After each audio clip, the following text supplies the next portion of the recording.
let everybody get in there. We're not doing intros tonight. None of that crazy stuff. I'm sure everybody's got a lot to say. What up, MJ? I'm good, brother. What you mean? What's wrong?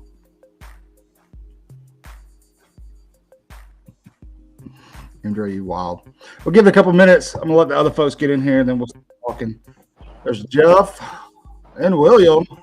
Yo, what's going on, guys? I'm trying to get my I'm here to cope. That's what we're all doing. audio set up here. Billy. What's up, everybody in the chat? Right side line needs fixed. We're gonna get there. We're gonna talk about all of it. Raiders Love, what's up? How you doing? There's already 100 folks in here. People are reeling.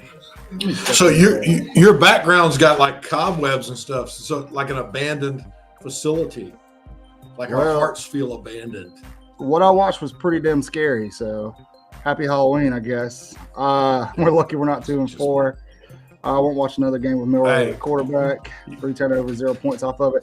Nod, let me hook you up with a link. Give me a second. Alabama sucks. It is hard to disagree with that. We're gonna talk about it. Give it about a minute. Let folks get in here. Our offensive coordinator, Mike. We as a team do not. I disagree with that. Well, how about this? At this point in the season, Indiana is 6-0 and plays with more heart and courage and better play calling than the University of Alabama. How's that feel? I mean, here's the thing, man. And I'm not talking about basketball. I know. I'm starting to get used to losing. And shut your dirty mouth. That is an Auburn mind. Listen, man. Listen. Hey, I love Alabama. For those of you who watch the show, for those of you who are new popping in here, I went to school there. I worked in the athletic department. I've got 2 degrees from that school. I grew up 2 hours from there. I love the University of Alabama. I've loved it since I was young enough to remember watching and going to games. Okay, I'm 39. A wee lad. I think we're at a critical point in time in Alabama football where our expectation and the expectation that we have is unrealistic. I'm not saying that we need to settle for mediocrity, because that's not the standard at Alabama. But I think what we expect Alabama to come out and do. First of all, I don't think that's college football anymore. Randall's drunk. Yeah. Oh, no, Randall, you're wrong. Randall needs to shut that dirty mouth of his. Yeah. Well, have a nice night. But you know what's good about Sorry, didn't mean to interrupt you. No, you're fine. What's good about having a closet full of crimson? It's easy to switch to being an Indiana fan. Okay. you just put an I instead of an A on it. All right, so we're getting a lot of stuff in the chat. Ty hits at least a couple of those wide open throws that Jalen overthrew, right? Ryan Williams all alone, overthrow. I will say this. Trey's got a great that Jalen overthrew, right? Yeah. I will say this. Yes, because he's in the ACC. He would. Yeah, there's a reason that he's in the ACC and not the limited ACC. Quarterback. Yeah.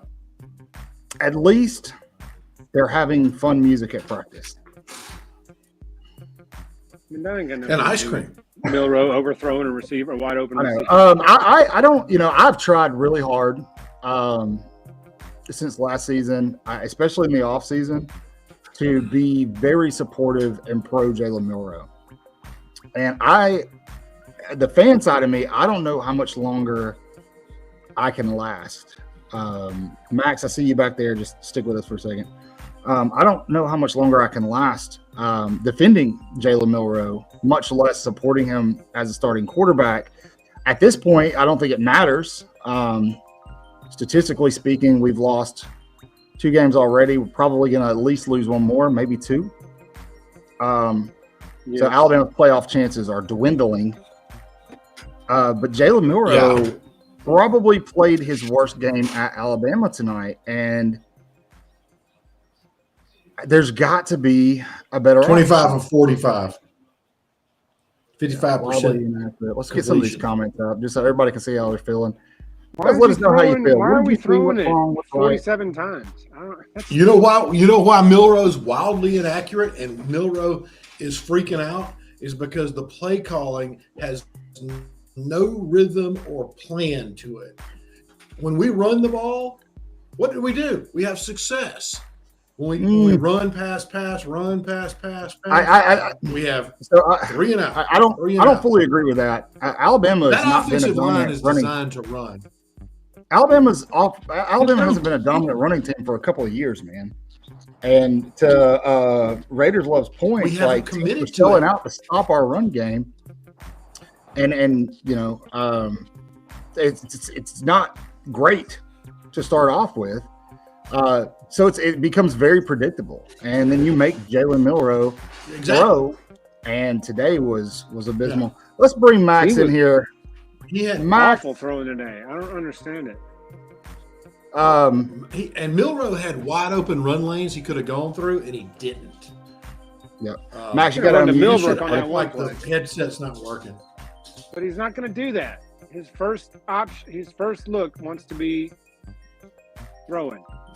Number 2, he throws to 2, and he stares down his receivers. He's got happy feet. Something's wrong. Yeah. He was better last year at this point. To this point, Tennessee didn't do anything. Tennessee didn't do anything impressive or exotic. They didn't bring a ton of pressure even. They were able to get pressure on the quarterback a lot of times with bringing 4 guys, and Milroe caved under that pressure. He has struggled. He's regressed, really. And, you know, in the preseason, I talked a lot about how if Jalen Milroe trusts his coaches, he trusts his offensive line, and he trusts the players around him, that he shines. But that trust somewhere along the line, maybe it's in the second half of the Georgia game, maybe it was a Vandy game, that trust is just not there. And you can tell, I mean, who was he throwing to all night long? The person he trusts the most is Ryan Williams. This is not why Alabama lost the game, but Ryan Williams is getting held on every freaking play. You know, now 2 plays in a row that were just egregious. Like, how do you miss 2 in a row like that? I mean, that's just insanity. Why do you call those 2 plays back to back? You should have been running the ball. Yeah. Well, there was that's just as much as I'm upset about the play of Jalen Milroe, I think there were a lot of things questionably that happened in terms of coaching. There were a lot of decisions that were really, really, really questionable. Down in at the goal line, that interception. I don't know why we're not trying to punch that in instead of throwing it. That was a throwing back shoulder fades with the guy that's not a good thrower. That was a huge momentum problem. You're on the 5. And you can punch it in, and this offensive line can move anybody. Yeah. And they throw a back shoulder fade in double coverage 2 weeks in a row. That's not his strength. That's true. But at the same time, on the plays that are called, if you go look, there's plenty of evidence on social media where people are popping pictures of their TV screens up there. There's literally on plays that are being called, there's guys running wide open that Milroe does not see. And I saw him last year. He missed a lot of both interceptions. That's why I say he's regressing. So at what point do you – because here's what Alabama has to do now, right? The focus shifts to, like Kalen DeBoer said, go to work, try to get better, blah, blah, blah. But you quit worrying about postseason. You quit worrying about a playoff. You quit worrying about an SEC championship. You probably played your way out of an SEC championship today. So you quit worrying about that. They've got to now figure out what they're going to do to hold this number 1 class together coming in. Because if I'm a recruit and I watch what just happened on the field, especially a wide receiver not named Ryan Williams, a running back, do I really want to go play there? Do I want to play under that kind of system? Because whatever DeBoer was doing, we don't know the system though. That's the problem. Say it again. All these guys in the class, it's not going to be the system they're in next year. There's going to be like more of the offense we're going to be running next year. So sure, yes, yeah, right. But do 17 and 18-year-olds think that way? Well, they're thinking with the bags now too, so that's always a factor too. Say it again. The bags are always going to be a factor now too. Yeah, but there's a lot of schools throwing bags at these kids, so that's the part that scares me. I just, if the wheels completely fall off, what happens to the recruiting class? Because it doesn't matter what happens this season. If you keep that recruiting class together, you're going to be in the run moving forward. Things will continue to churn in a positive direction. But right now, because games do have we saw it last time Alabama lost. You had a guy decommit, or not decommit, but a guy red shirt and jump in the portal, Jaheim Otis. AKA quit the team. Yes, that's exactly what he did. You're 100% right. And I'm not saying that he should have done that or shouldn't have done that, but today's mentality of me first, you're going to see more of that if Alabama doesn't produce on the field. Because the big question that everybody's asking is, can Alabama continue to be a dominant, forward-thinking program without Nick Saban? And as of today, the answer is no. Bingo. And so, Jay Begg says it good right here. Saban's guys don't fit the Boers scheme. No, they don't. Yeah, and I understand. So why is he not adjusting? Have y'all seen that commercial where the guy's saying, have you seen that commercial where the guy's saying, high tide, guys, high tide? I think that's who we have. I think that guy could design a better offensive playbook than what we saw the past 3 weeks. The issue is maybe he's a little handicapped by the quarterback, by the starting quarterback. I will say this. Then adjust to what you've got. Your loyalty to Jalen Milroe aside, as a college athlete, he makes way too much money to do what he just did in Neyland Stadium. Way too much money. He looked like he never played in a game like that before. Some of those throws he was airmailing, it was like it's like he'd never played in a game like that before. Yeah, I was like, dude, you played in the playoffs last year. Come on. Yeah, or he was just he sucked in too. Or if he was just amped up. Nico looked like crap for 3 quarters. But the problem is Tennessee adjusted and we didn't. Ultimately that's what happened. We haven't been. Alabama usually is a pretty good second half team. They do well in adjustments. That hasn't been the case this year with this team. Yeah. There were throws all over the field to be made. The plays were there. The guys were running wide open, and 4 missed the throws. It's like at some point the quarterback has to make the throw. When the play was in, the guy was open. There were players open all over the field. And 4 missed the read or missed the open guy or made a bad throw. It's like at some point he's looking for number 2. Gotta step up and make the damn play. Yeah. Randall, to your point, 2, maybe number 5, and that's it. Yeah. Randall, to your point, we really haven't. But we thought it happened in the third quarter when we came out on that drive with all those runs, and we're like, all right, here we go. We're going to run the ball. We're going to commit to a ground game. And then we go, let's get a first down and then throw 3 incompletes. Jalen Milroe, I do think something was up with him, potentially physically. I don't know. He was shot putting half those throws. Well, physically something looked off the entire night. Yeah. I'm not making excuses for his performance. It was awful, but something didn't look right. But that's been kind of the nature with this team. And that's what's bothering me is we're sitting here talking about it, and we're not experts. We're not insiders. We're none of those things, right? We're not college football coaches. But some of the issues are so glaringly obvious, and they're being echoed by thousands of Alabama fans. And we keep going, okay, well, they're going to go back to work. Like Kalen DeBoer said in the postgame, we're going to go back to work. They're going to go back to work. They're going to get this figured out. And then they come out the following week, and they're worse. Like South Carolina, I don't know how we beat South Carolina, man. Like that, we played worse against them than Vandy. And then today was just, today, I'm scared to say today's bottom of the barrel, but it probably could be worse. I don't know, man. It's atrocious. What are we going to do with 48 what are we going to do with a guy that's not a passer? It just is mind-boggling to me. Like, why are we not designing an offense around the strengths of the quarterback? I don't get it. They're trying to fit a square peg in a round hole. We had 60. Yeah. We had 64 total rushing yards at the University of Alabama in an SEC game. Well, shoot, at the half there was no like points 14. on the turnovers. Yeah, that was a big deal. They did not capitalize on turnovers. They left a lot of scoring opportunities on the field. I mean, if Alabama plays well, if Alabama plays well, that game's probably a blowout. But they didn't. 115 yards in total penalties. We haven't played well in a month. 102 yards passing. No. Is that legit, Chris? It was more than that. What? No. What are you talking about 102 yards passing? Are you talking about the half? He may be talking. I may just not understand. Yes, Lance is right. Nico overthrew maybe about 4 wide open things, why I sent you guys. I can't remember if I sent this text, but I'm like, it doesn't matter who the DB is. They're all 3 yards behind every receiver every game, no matter the opponent, no matter what the situation, no matter what. Every time they chuck it deep, our DBs are 2 to 3 yards behind the receiver, no matter what, no matter who. Yep. You know, take one out, put one in, bang, same thing. Bakwe, cooked. Take him out, kick back in, cooked. Hey, Jay Ben's got a good point.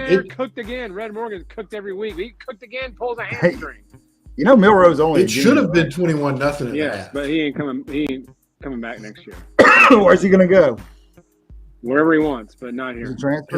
He'll go third round. He can hit the portal and go play somewhere next year. He can get in the drafts, but I don't think there's any way he's coming. That's true. Yeah, we do. We run a lot of man, and our DBs are very young. Yeah, they are. Very, very all right, young. 25 of 45. So, like, put them in a position to succeed. It's like, well, you guys are young, so we're just going to run you out there to get cooked every week. I thought they played well tonight. I don't think that loss is on the defense at all, man. Yeah, the defense played well. well. They couldn't get a stop late in the game, you know, except that last series we got to stop. But the amount of deep throws that are there that get missed are scary because at some point they're not going to get missed. Yeah, well, I know that, but I think that if Alabama today, they had a few scoring opportunities that they completely botched. Let's just say those things happen, they still win by 10 or 14 points. Even spotting Tennessee the scores that they actually had in the second half. So I don't put it on the defense, man. I think the defense played well. Look, you're not going to shut teams out anymore. That's just not the nature of college football. We had all those turnovers in the first half and got 0 points out of it. We're like, we didn't even get 3 points before halftime. And I kept texting y'all, we're just trying to preserve this 1-score lead going into the half, and that's exactly what we did. By the way, Milroe had 239 in the air, 25 of 45. His average pass was 5.3 yards. How many turnovers? He had 3. He had 2 picks, 2 interceptions. 2 nasty rushing the ball. 34 one. rushes. I'm sorry, we had 30. I said the wrong number. 34 rushings for 75 total yards. We did not break 100 yards rushing, but we gave up 115 in penalties. Yeah, what's his name? That running back from Tennessee had like 130 on his own. Yeah, in the second half. David, normally I'm the kind of person that's going to go, no, we can't say that. We have to support them. But after what I watched and the positions that they put these players in, I don't know that I disagree with that. Sheridan, I feel like the moment is too big for him. I also think that Alabama's reeling a little bit because Kalen DeBoer, the offensive success he's had in the past was his success, but he's also had the benefit of leaning on Ryan Grubb. It's the first time in a long time he's doing this without Ryan Grubb. I'm not saying that. How long was he and Grubb together? A long time. Fresno and Washington for sure. Yeah, so a couple of years. So what, 4 years? 3 years? Yeah, something like that. 3 or 4. So, and a good coordinator. Remember when Lane came and when Gus went to Auburn? The positives about those guys was they had a sequence of plays that set up a rhythm. Play 1 led to play 6, and so on. And Sheridan, I don't think he gets that. Ted. We're not winning out, Ted, but thank you. Ever an optimist. Yeah, it's probably not happening. Hey, by the way, we have this in common with Auburn. Neither of us is bowl eligible after 7 games. Yeah, I'm not putting your comment up on the screen, but that's pretty funny. So, Yeah, but Lance Grubb's wife doesn't want to live in Alabama, so it's not happening. No, you can go on and scratch that one off the board. Move on from that. Yeah, what if she's paid handsomely? They are. No, she's African American, and I think that there was some contingency about living in the South as a mixed race couple, some things like that. When I said divorces are easy, Divorces are easy. We do. Not at that level, man. Not with that. Not talking that much money. And so, but here's the thing. I would also like to say, a lot of people have been very critical of Jalen Milroe for a long time. And there's been a lot of folks who think that they're doing the right thing by going very hard at the people who are critical of Jalen Milroe. But there's a line. Chris, for example, you guys know Chris on our show. Chris has been attacked on social media for being critical of Jalen Milroe. He's been called racist because obviously Jalen Milroe is an African-American quarterback. Just been drugged through the mud. Oh, yeah. Just been drugged through the mud. When all Chris has been trying to say is, hey, he has not a good quarterback. And, I want to support my quarterback, but he kind of proved Chris right tonight. And when we needed him on 2 different drives, he went over to the mattress and took a dump. Why not American? I love it. And here's the thing, man. At this point in time, basketball season's right around the corner. I don't know if you guys watched the scrimmage last night, but Alabama looked fantastic on the court. But I feel like Alabama's probably going to lose 2 more games. I think so. Yeah, they're going to lose. I wouldn't be surprised if they lose to Missouri next week. 16-year, 10 wins or more. I think that's in jeopardy. Yeah, they're probably going to lose to LSU on the road. I mean, just based off of what I saw today, it's hard to consider Alabama winning that game. And now that I say that, that's going to be at night. That will be a night game. Now that I say that, watch, they'll go to Baton Rouge and blow them out. Well, now that we've lost 2, that might be another 2:30 pick. It'll still be crazy. Change the time slot, will they? We're only going to drop to like 12 or 13, man. We're not. It's not like we're dropping completely out of picture. Well, for those of us that used to love Alabama, 12 or 13 is unacceptable. Hey, look, man, the expectations have to change. Like this is a sore reminder for Alabama fans that Nick Saban is not there anymore. It sucks. It absolutely sucks. It hurts, but he's not there anymore. And then on top of that, we talk about this all the time. The game is changing so fast. We had a basketball coach quit this week. Remember, Saban lost 6 games in the last 3 years. Yeah. So it's going to be Saban. This crowd, like he wouldn't do anything else with this team. The same team he had last year that wasn't good enough. What's up, Nation? It's been bad. I just muted the word Tennessee on X for the night, so I don't have to deal with it. I don't have to see it. So fans come out of the woodwork. I mean, Tennessee actually should be embarrassed that they had to grind out a win like that against a soft defense like that. Well, that's what makes it worse, because when you watch the game, you realize this Tennessee team isn't good. It's not a good the same as we are. Yeah, it was a mid-off in Neyland Stadium. We didn't take any deep shots this game. Did we take any deep shots down the field? No. I'm sure we did, but I can't remember off the top of my head. That was I was frustrated most of the game. 7 or 8. Yeah, and thank goodness that Nico overthrew everybody. Right. Yeah, Nico missed some wide open touchdowns, but he finally got a couple. Yeah, I told y'all when this game started, if we can get to 20, we can win this game. We didn't even get to 20. No, when you said that, I was like, no, they're going to have to score more. This is the thing that sucks because, I had 2 games circled preseason to watch out for potential loss, and Vandy and Tennessee weren't it. No, not for me. It was LSU and Georgia. Vandy and Tennessee weren't it. So it's hard to stomach because now you have to sit there and look through a realistic lens that isn't crimson colored and go, wait a minute. We still have to go, and Oklahoma's bad, but we still have to go on the road to Oklahoma.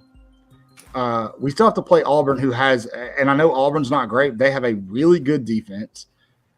We still have to play LSU at LSU, and then we've got Missouri coming to town next week.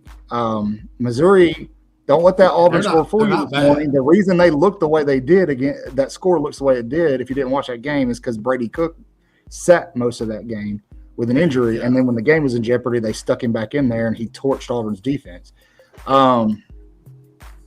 So he'll torch us next week. That's my question for you, chat. Is it time to bench Jalen Milroe? I want to know. I want to know what you guys think. We'll put the question up here for everybody. Tell us. I mean, if you're trying to get in the playoffs and win, yes. If you are trying to be loyal to the guy that's been loyal to you since day one, then you go down with the sinking ship. But at Alabama, you try to win, and I think you gotta. We're not getting any better. We're not progressing on offense. I feel like we're getting worse. This is with Milroe. We're not using his legs effectively. Our offense is not designed for a running quarterback. So put the thrower in and see what happens. Why not? Screw it. I mean, why not? Why not? What's the worst thing that's going to happen? You're going to lose the game. You're going to lose again. Okay, well. I think, I don't disagree with anything you said, but most coaches know how to adjust to what they have. Tommy Rees adjusted after the third game last year. And Tommy Rees was a neophyte. Yeah. And so, why aren't the coaches adjusting? I'm going to bring Max in. Max says he's ready to go. So let's bring Max in and see what he's got going on. Max, you're live. Hey, guys. Can you hear me? Yeah, we can hear you. Is my mic okay? I'm in the car. Mike's it sounds fine, man. Sounds good to me. Cool. We're talking right. Go ahead. Your show, your floor, do your thing. No, I was just going to Jeff had said something about us not utilizing the deep ball. We never tried to take the top off, and that's 100% true. I really don't think we threw a pass air yard more than 20 yards a single time. I really don't. I don't think we did either. At least it felt that way for sure. So I think we really didn't utilize that a lot. And I think one thing that I think some people are seeing, and I've noticed it here recently, our right side of our offensive line is completely useless in the run game. We literally can't go to that side because Roberts is either hurt or whatever. If he's hurt, let's get him out. Let's let him recover. At least maybe he can come back by Oklahoma or whoever, and then Vandermark, just at times he just kind of gets whipped. And that's not that kind of happens. I mean, you're going to get whipped occasionally. And then Pritchett, tonight was a really bad night for him. I mean, he got matched up against a future first rounder, but even in run plays where he wasn't matched up with him, he still just looked too slow. And it's kind of like what y'all had talked about earlier with, we have a bunch of maulers, and that's not really what this offense is, set up to be in most lights. So I think right now, a lot of people are harping on Milroe, and I agree. I think a lot of tonight's loss is on Milroe. I think anybody who blames the defense tonight is just trying to blame the defense just because. Yeah, it's not on the defense, man. That defense played hard tonight. Yeah, it's not. And I think one person who had the game they needed to have and nobody has said a word about it is Malachi Moore. Malachi caused 2 turnovers and nobody said a word about it. I posted it, man. He got his lick back. He did. I mean, he got his lick back. He had a great game, and so you feel very confident in the defense moving forward because I really do think we played well. Yes, those deep passes are there, but it's almost like, do you take somebody throwing a 12-yard slant, or do you try to make a redshirt freshman / sophomore quarterback throw a 56-yard pass on a dime? And I think you kind of take the give and take there, but somebody's going to end up getting it. And Nico did connect a few times, which hurt us, but there was just too many times in the game where we had open receivers, and Milroe it looked like he was it's like watching somebody who gets the yips on the free throw line. It's like his arm wasn't fully extending. It just looked very, very awkward. It's like you guys mentioned, his lower body just looks so awkward when he throws right now. So I asked you guys, I said, is he shot putting? Yeah, that's what it looked like. Something looked wrong. Like he was pushing like this almost. Yeah. Something was wrong with his leg or his shoulder, or I don't know. He's always been a back foot thrower. He never steps into his throws, it seems. He's always been a back foot thrower, but when you're not following through, when you're almost short arming off the back foot, they're going to sail on you. And man, he had plenty of sail on him tonight. Yeah, this offense is predictable like Gus's offense at Auburn. I mean, we were texting back and forth. It was, oh, great, we got a 6-yard run. Now let's throw 2 incompletes because that's what we do. Oh, we were calling it, man. You could tell. Yeah. You knew exactly. They bracketed Hollywood just like Vanderbilt did, and just like Carolina did. Look, I'll be honest. After Tennessee got the ball back with just after that terrible 4th and 22 play, I walked away. Dude, that play would have worked if Hollywood would have had his head out of his ass. I was like, that's ball game, and I walked away. And Julio gonna be waiting for him for not blocking downfield. I didn't think he blocks. That's a first down. Yeah, I didn't think Alabama was going to get another possession, and then I was just like, if they do, they just gave Tennessee a short field, they're going to score. So whatever. So I walked away, and then I see Jeff's text, and Jeff is like 10 yards over his head, and I was like, he threw a freaking pick, didn't he?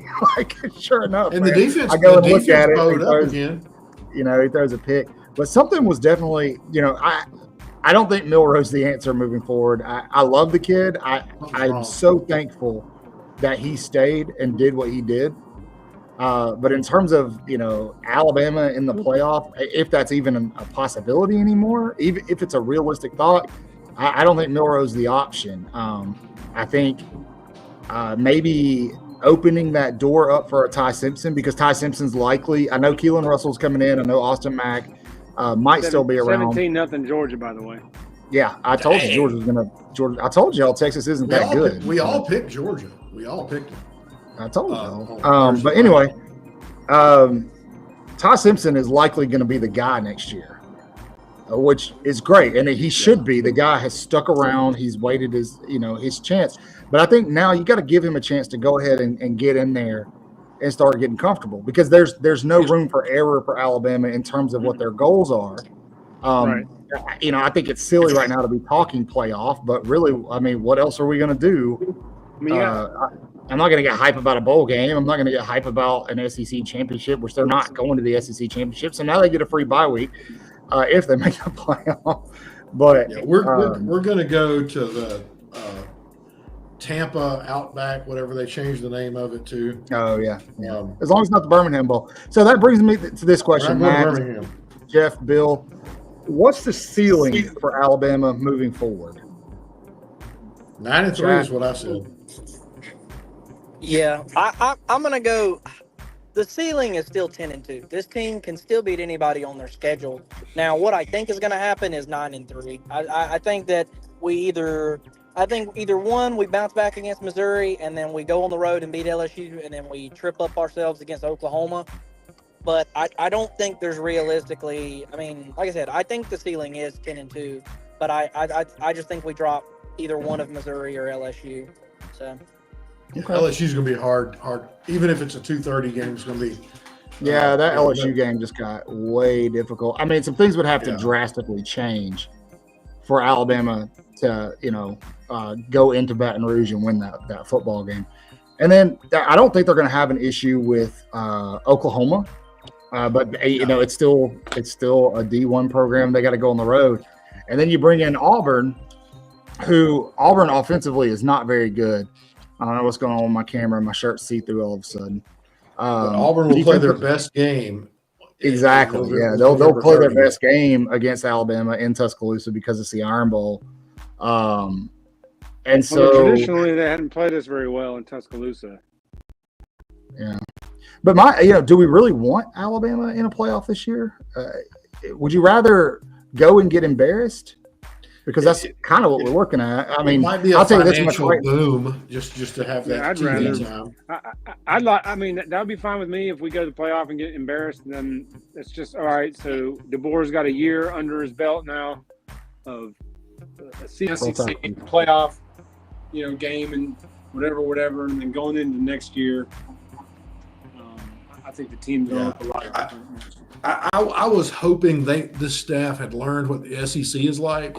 I think the defense has learned, but the offense is just. But they don't have any way. Like this year, Everybody gets a wash year one except DeBoer for some reason. Hell, Hugh Freeze is going to get a wash for the first 3 years. Roll Tide Red. Well, Greg McElroy in his inane ponderings did say one good thing. DeBoer's the new guy in town, and at Alabama, the new guy catches the heat. So it's our expectations have never been low. But they're worse now, and that's Nick Saban's fault because Nick Saban instilled those expectations into the fandom. That wasn't reality, unfortunately. That was like. But when you really watch what's happening on the field, Kalen DeBoer can say what he wants to. There's a lot of things going on in the game or during the game that are concerning. The one play, the short yardage situation, where Milroe's under center and he pushes for a first down, and you've got freaking Bernard and pretending to shoot jump shot. Like, what the hell was that? What is that? Why is that? If that's part of a play, why is it? Like, why is that? We've got a jump pass in the playbook trying to be cute, and they were going to try to fake a jump pass of some sort. No, go block. Go put your hat on somebody and block. Yeah. Well, I don't think there's anybody to block out there. They could have hit a tight end. They could. A defensive end. But if you notice on that tush push play, Jam Miller doesn't push Milroe. He runs up and pushes the guy next to him. So what the hell is Jam doing during the game? Are you not paying attention? Lance, this is what makes it so much more bitter because you've seen Alabama when they're clicking on all cylinders. You saw that in the first half of that Georgia game. You see what they're capable of, but since then they've just regressed. Man, they have just regressed. We quit running the ball. Look, we were begging Bill O'Brien to throw more, and all he wanted to do was run. I understand this. How do you? What does this mean? He has no control over the team. I think Randall's right. I don't think he has complete control. Nick Saban had his hands in everything that players were doing all the time. I can tell you this from experience. When I was at Alabama, and these kids would go to class, When was that? That was from 2011 to 2015. Okay. I finished my bachelor's and my master's. That doesn't have shit to do with what's happening in the world now, in the college world now. It does, in the sense that Nick Saban was the head coach. Let me finish. None of this matters, but okay. It's going to matter. I'm going to make it matter. I'm going to fit that square peg into the round hole. That's it, baby. I'm going to Milroe this sucker. Milroe this sucker, Michael. Let's go. So everywhere these kids went, there was somebody with them, right? I call it accountability buddy. There was somebody with them when they went to class. There was somebody there making sure their ass was in a seat. They were making sure they were where they were supposed to be. There was a very high level of accountability. I don't think that's what's going on right now with this team. I think there's a lot of external noise. The new Wave podcast, I absolutely love that. I think it's a great way for Mbakwe and Ryan Williams to build worth for themselves outside of football. But at the same time, there's a fine line because it becomes a distraction to what they're doing in practice and on the field. And we're talking about college athletes who are supposed to first and foremost be students. So you're bringing a freshman into college, Ryan Williams, 17 years old, into school. His first semester in college. He's supposed to be taking classes, doing all this stuff. And then outside of that is football.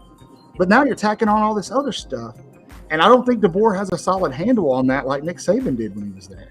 But I also think that's part of why Nick Saban left, because he realized he couldn't keep a solid handle on it all. So he didn't have a solid handle on it last year. And Milroe was ass cheeks. Hey, I'm going to drop out. One thing I wanted to... Well, I want to listen to Probably. Max. I got heartburn, Red. Go ahead, Max. I was just going off what you said about the podcast.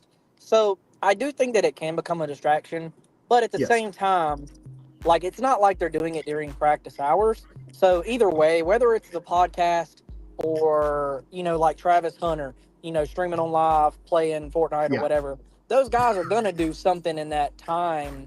It may not be a podcast. It may be, they might be at a fraternity party. You know what I'm saying? I mean, a lot of them do dumb stuff. I'm just saying, I don't know if that time is always going to be spent watching film. Now, Some of it might be, but I do think a lot of that time that they do for the podcast, if they weren't doing that, the other players are playing video games or, whatever. Yeah, sure. Yeah, you're correct. All I'm saying is just another introduction of something external on top of being a college athlete and a college student. Is that the real detrimental issue here? Is that the real foundational issue to what just happened in Neyland Stadium? Absolutely not. Could it be a contributing factor? Sure. But I do think that it's hard to look at Kalen DeBoer on a sideline talking to a reporter when something like this goes on and not feel like he's clueless or helpless. Just because he talks like I do on this podcast, it's a lot of, see, Nick Saban was very matter of fact in what was going on. And DeBoer's a great same. I know. I understand that. But that's my point, Jeff. The culture around the program has changed too because it's not the same. But DeBoer's not even the same. He wasn't as seasoned as Saban was when Saban got here. Saban had been and that's fine. In the NFL, and we got him. Nobody's given Debo the same opportunity to grow into it. It's like, you got to win now by 40 or you ain't the dude. And it's like, we didn't win by 40 with anybody last year. I do think that there's a big problem that's lying, and it's very obvious the past. I want to say the past 2 Saturdays for sure. Vanderbilt was an issue, but I also think Vanderbilt was an anomaly as well. But against South Carolina and again today, the problem is lack of effort and intensity and the willpower to do your job in that scheme, in that play. There's so many times, especially I'll say last week, especially with the lack of willpower to do what you're supposed to do in your scheme. There was just so many blown plays where we just messed up, and it was our own mental mistake that we made. Today, it literally just looked like we were at practice. There was no intensity. It just sucked to watch it. It just, you looked at Milroe, and he usually has intensity. He's standing up on the sidelines. He's watching. He's talking to everybody. They pan to him multiple times, and he's just sitting on the bench, just staring into space. And it's like, come on, man, have some intensity. This is one of the biggest rivalries in the entire country. Everybody should be fired up. And then you have a play, people got mad at Malachi Moore in the Vanderbilt game for the same intensity, but that got a little too blown out. And then you have a play like Kendrick Law. Kendrick's got to understand that that's a 4th and 7, okay? If we're going to go for it, regardless if it was 4th and 7 or 4th and 22, you can't have that penalty in any sense. Now, do I agree that it should have been offsetting, and the rules expert and the SEC officiating have all came out and said that it should have been offsetting. But you still can't make that stupid decision in that point in time. You have to know. These kids. Let's talk about kills me. These else. Kids, their first instinct is fight. Like, oh, he talks shit. That's fight. Fight now. Well, fight. It's like, and that's a generational thing, man. Like I'm too old for that mentality. Push me. I'm going to fight right now in the field, in the middle of a game, a crucial game. I'm going to fight. I think I'm done with Law. I think I'm done with wanting Law to develop. Law is, look, man, he made a mistake. It was a boneheaded mistake at a very bad time, but it's hard to. We're full of it. Even after that, Alabama had an opportunity to go down and win. Jalen Milroe had several opportunities to have a quote unquote Heisman moment tonight, and he failed miserably at all of them. He dropped big time. He fumbled the bag. I have one question. Sure. There was one question I had. So now, this might have been me, and maybe I was already super antsy at this point. Yeah. Did you guys not just want to throw the remote at the screen whenever the 1st and 10, when we got the ball back with no timeouts left, and we ran a little hitch screen to Justice Haynes, and Milroe throws it 10 yards out of bounds? Yeah. Why was that the play call? Which time? You have to be more specific. That was like the first down call, like 80% of the game. There's like 8 of those throws. It was. It's just frustrating to see that we've become so redundant and so repetitive on offense. Yeah. Yeah. It's like the whole first drive against Tennessee, they called out every single play we ran. Every single one of them, they called it out. That's a good point. Here's something else I want to mention. Like, we're on the road in the stadium. This is where I think the big lesson tonight. This is one of the lessons I think he had to learn. He couldn't learn until he was actually in the situation. That's one of the loudest stadiums in the league, right? It is deafening in there. So it's the biggest stadium in the league. So simplify the play calls and the offense. We're up there, and Milroe's having to make 37 calls at the line that nobody can hear. That is very the clock's frustrating. running down to 0. The clock. It's like, okay, simplify it. You can't hear anything. So simplify the formation, simplify the cadence, simplify whatever you got to do. But you don't need Milroe having to have 8 formation shifts and make 28 different calls to each lineman. Nobody can hear anything, and then bang, false start, delay a game, false start. A busted play. One of those running plays was a busted play, and Milroe just had to just take off and get a yard. I think it was second down on that 3 and out when we were coming out of the goal line. So something that I noticed, and I've noticed it all season, but it really hurt Alabama in a couple of instances tonight. Everything pre-snap is to your point, Jeff, overly complicated. And those linemen are down. Those linemen are down in those stances for a very, very long time, and then people want to get mad at the false starts and things like that, or when they get up and get beat right off the line when they, they're in the wrong protection and 2 guys come through untouched. Yeah, but they did come out. They did change. They went to a silent count at some point, but it was a little bit too late, and it didn't work. And so, good night, Keith. We'll talk to you Thursday, man. So, all right, Keith, see you, buddy. Roll Tide. So it's I don't know. But something else I want to talk to you about, and Max, I'm interested to get your opinion on this. King, the infamous run off the field, run back right back on and fall to the ground play. Do you think he was told to do that? Well, they didn't let Bama sub. Tennessee sub, and they let Bama sub, and so he was. Wasn't it a first down? So the reason they only got it 5 yards. So it was so according to the rules expert, I don't know the official rule, but Matt Austin came and said that since it was the beginning of the drive, Alabama is allowed to substitute as long as the referee sees it. And if the referee sees the substitution, he has to stop the ball. But they did not allow us to substitute, so you can kind of see Mo Linguist kind of push him a little bit. You knew what he was telling him to do. Yeah, kind of a get-down situation. And, hey, look, if there's no flag for it at this point, the NCAA has seen what Ole Miss has done for the past year and a half and done nothing about it. So, in this sense, we just again, why are we so bad out of personnel coming on the first play of the drive? It shouldn't matter who they brought in, in their first 11. We shouldn't be that horribly matched up. Yeah, and that goes back to coaching. This is trickle down. Like, it's not like, of course, the game and the execution that's happening is on the players on the field. But there's got to be a foundational, fundamental issue in preparation, in the coaching approach to the games, and what they're doing or allowing. At the university, ultimately they're responsible for what's going on, and the play calling, especially offensively, was really, really bad. Decisions like that with the personnel, excuse me, they should have never been put in that position to where that had to happen. It's a terrible look. I absolutely hate that. Okay, he went down like he was shot with a deer rifle.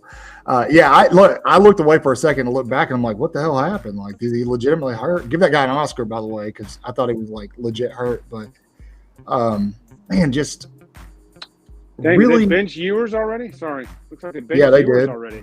Yeah, Manning's in the game. No, are y'all for real? Yeah, 20-0 Georgia. They just put Ewers. They just put Manning in. Yeah. I don't know if it's an injury or they just yanked him. It might be an injury. Yeah, I wonder if Ewers got hurt. Maybe Stark's feeling the pressure now of all the people going, Manning needs to play. I will say, Ewers being benched for Manning that's a sign that, you might see. I'm not saying that Milroe's going to get benched, but I'm just saying for the people who were able to, visit and watch practice for the first 5 minutes or whatever. Sorry. Yeah. Sorry about that. I would not be surprised if Ty is taking at least 10% more first team snaps this week in practice. I mean, no injury. If DeBoer had ball, do it. Like if he had balls and he would like, look, man, I'm here to win. I ain't here to, make friends. I'm putting the best guy in to give us the best chance to win. Then I think he'll make that move. I don't know that he's got the balls to do that yet. Texas is struggling. Man. But I don't know. I mean, everybody's answer is always to bench the QB and go to the next guy. Simpson may be even worse. Who knows? But this is something else too. And Max was kind of talking about this a minute ago. Yeah, there seems to be a lack of motivation with him. So I don't know if you guys remember Anthony Richardson at Florida, right? Hell of an athlete. He could sling it, but Richardson had this problem. And I watched him play live against USF one year. Richardson had this issue where if things weren't going swimmingly, it's almost like he just gave up. And you could literally see it in his body language. You could see it on the field in his play. And Jalen Milroe reminds me a lot of that. He does a lot of that. He's a lot like Anthony Richardson. Yeah, exactly, Red. Like he flipped a switch off. And I don't know, man. I wonder if that Vandy film is out. People are watching film. Coordinators are watching film. And they're scheming against him because there's a limit. You don't have to cover as much. You can defend it. If you do A, B, and C, he can't do X, Y, and Z. And you saw it today. Tennessee covered, set the edge. And then that even when we tried to sprint Milroe on the run play, Booker was too late getting the block and the guy got in there for a 5-yard loss. We never tried many of those edge runs again. With Milroe, snapping the ball and running to the edge. We didn't try too many of them. Yeah, and he had some early success with his legs. They just I don't know. And that's his why nature is not to run, That one play that he could have run to Millbrook and back. He missed an open receiver and he missed a 40-yard of grass. Well, that's why I keep saying like a lot of this, some of this is on coaching. Like some of these coaches aren't recognizing. It's like they're not recognizing what's working, what's not working. Yeah. Things are either way too complicated, like the pre-snap stuff, or things are like they're overly complicated, like the pre-snap stuff, or it's incredibly predictable. And I mean, it's biting Alabama in the ass right now. And so we'll see what happens. Right now, guys, I got an argument with my buddy earlier. He's telling me that Sark would have benched Milroe by now, and I said, "Are you sure about that?" And then I look up and he benches you in the second quarter. You got to send an apology. Like, okay, I got to send him a text and go, "You may have been right about Sark. He may have had that trigger." Sark's just missed a big one down the field. Had got streak open. Gee. I got one thing I want to ask just you guys what your thoughts are on this particular player, and somebody brought it up in the comments. What is up with us not trying to target Kendrick Law as much in the passing game? Not this quick game, not the speed routes, not these weird little handoffs. Yeah. What is he not doing to separate himself on the field? Is it a separation issue in route running?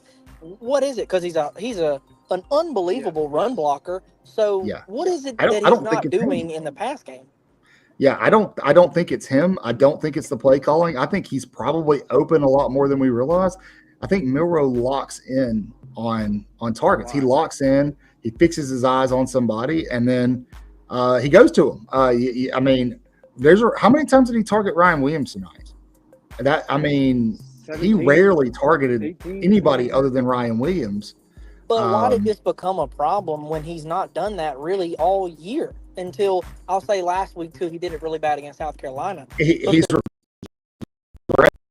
game, and even in the Vanderbilt game, he made some phenomenal throws. Well, yeah, some of it's to Jeff's point is the film, and then some of it is, I think, my point about Milroe getting in his own head and things like that. That Vandy loss, I think, kind of shook him a little bit. I think it really, like I talked preseason about what Milroe is. He's the kind of person that needs trust. He has to trust his offensive line. He's got to trust his play calling. He's got to trust his wide receivers, right? If he can do those things, he's good. He's very good.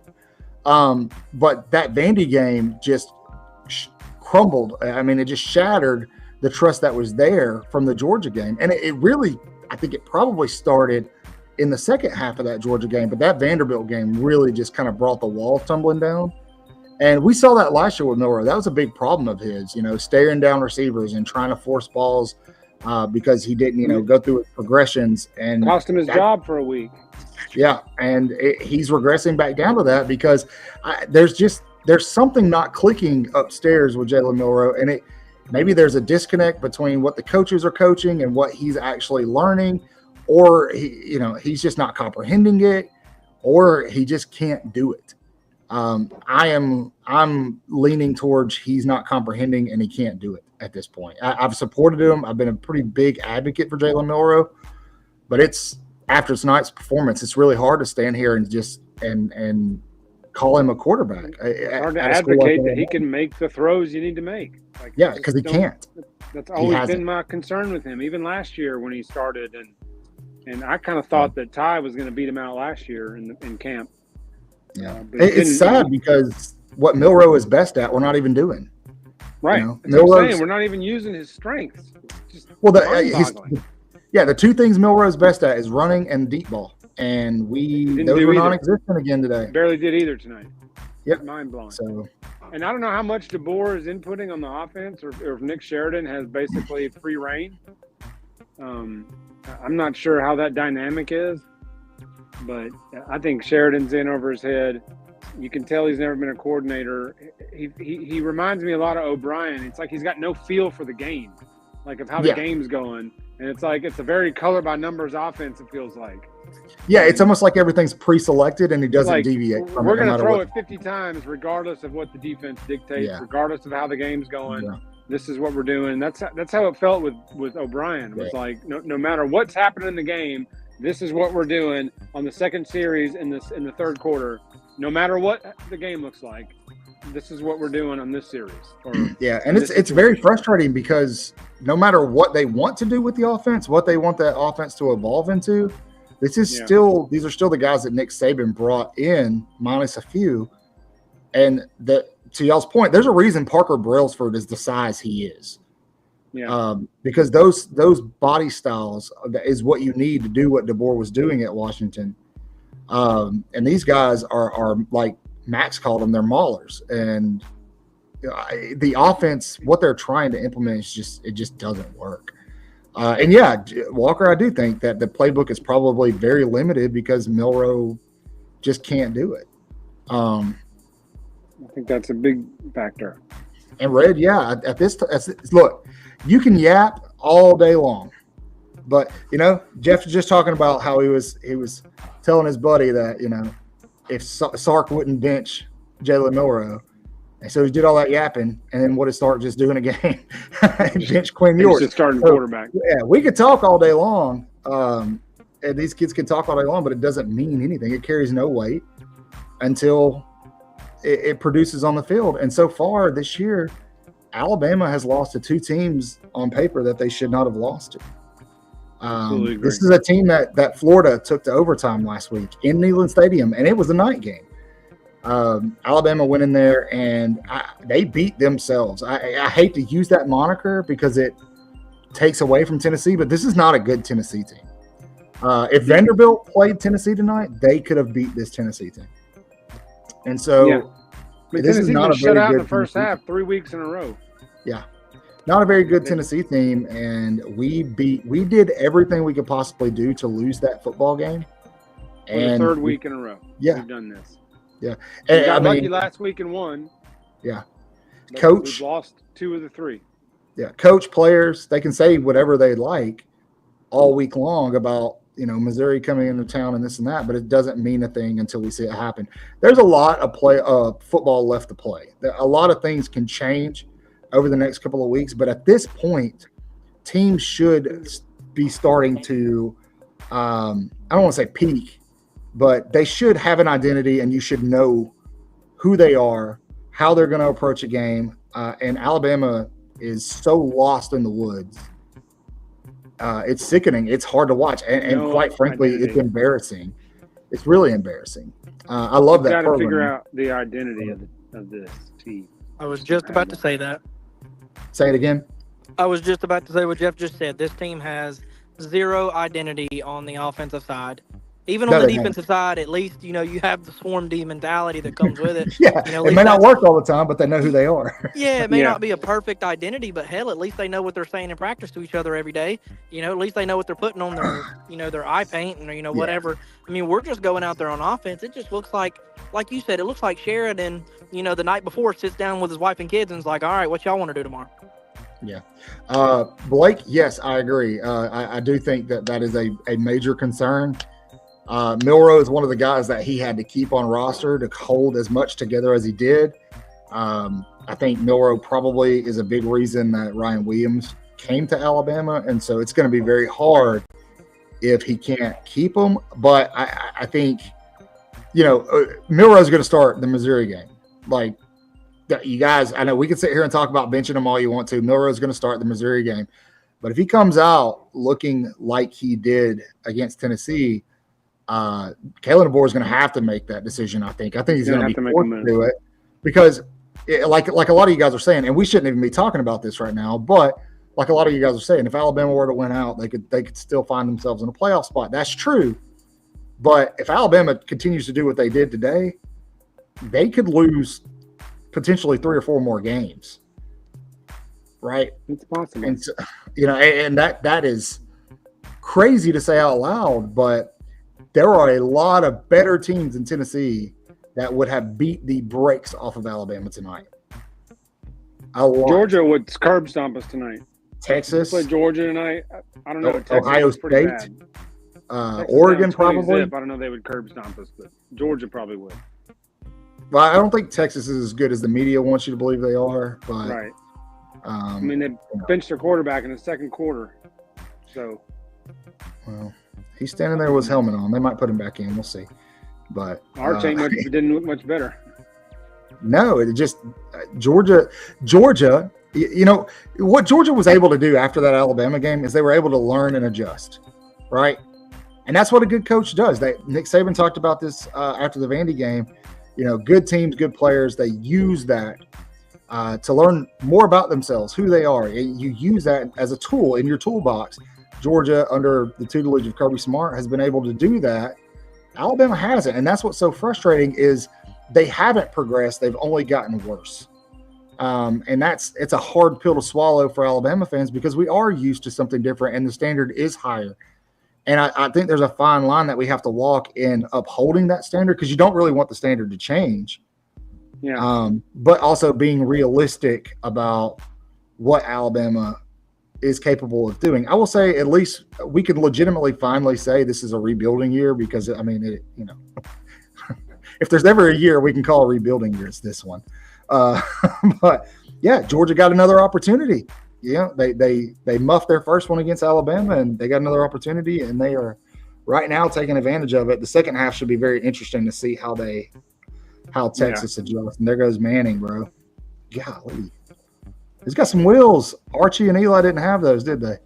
Or Peyton and Eli didn't have those. No. So, that's what our quarterback should be doing. Feel pressure, take off. I know, Jeff. Waiting. Bad pass. Well, all right, Max. I appreciate you hanging out with us. I think we're going to wrap up. Thanks for coming on the show, bro. Tonight. Please watch some more football. Absolutely, guys. Look, guys, if you're a fan of Alabama, obviously support the team. It's okay to be vocal about your opinions and what you think, but ultimately you want to support the coaching staff and the team. They're still ours to cheer for, no matter win or lose. So be mindful of what you're saying. If Jalen Milroe is the starting quarterback next week, hope the best. Don't write him off right away. And I know that this season isn't going the way we want it to go. Realistically, I think if we were to take a step out of our crimson boxes, we would likely realize that it wasn't going to. But don't give up on DeBoer yet. Let him get his guys in here. The biggest thing to me, I said it earlier in the show, is holding together this recruiting class through the pains of losing this season. If they can do that, nothing changes long term. So also, if we're having these problems in week 7 of next year, then we can start seriously questioning DeBoer's ability to coach at this level. Yeah, we'll start a GoFundMe for his buyout. So, but all right, guys, you know the drill. Like, subscribe. Thank you for hanging out with us. I know everybody's heartbroken right now. Oh my gosh, but that is okay. All right, we're gonna be fine. The sun's gonna come up tomorrow, and we'll get another shot at another team next week. Thank you to the 500 people that joined us tonight. Fantastic. Nice man. We love crowd. each and every one of you. If you haven't subscribed yet, please do. We'll have a live show on Thursday night, and then a Halloween show the next week should be a lot of fun. So, as always, say your prayers, read your Bibles, horns down, beat Auburn and LSU and Tennessee too. Bama next year. forever. That's right. Win or lose. Roll Tide, y'all. Roll Tide. Roll Tide.